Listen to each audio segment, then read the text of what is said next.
How sovereign is God? Is he sovereign over just Sumter? No. How sovereign is he God? He's Lord of what? All. He is Lord of everything. Which means this, there's not one thing that doesn't happen here that doesn't pass through his sovereign hands. There's not one thing that's beyond his control.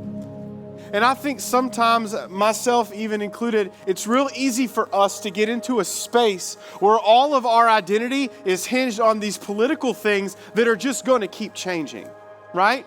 If politics and if things like this work, why would we have to keep reinventing new countries and new political systems every few hundred years? Why did Rome fall? Because there's only one thing that truly can fix humanity, and that's Jesus Christ. That's it.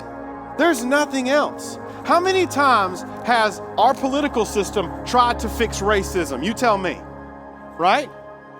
You can go back and point to rules and regulations that have been passed. Guess what still exists? Because politics can't fix jack.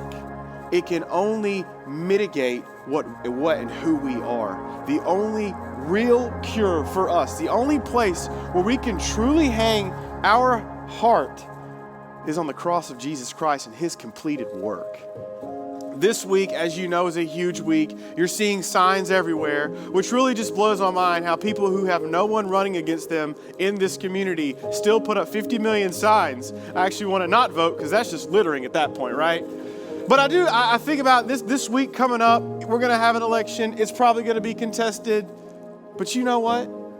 I'm having everybody saying, well, I'm praying for my candidate to win. And then their candidate wins. They're like, well, God, let my candidate win. What about the other person who was praying that their candidate would win? How about this? God's sovereign. It doesn't matter. It really doesn't matter. He's sovereign. I think the real test for a Christian this week, the real test for every one of us is this.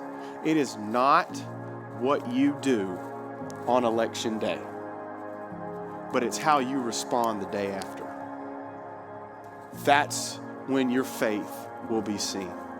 It will not be seen in the anxiety or the joy we have over other people. It is seen that the day after, no matter what happens, I still serve the same King.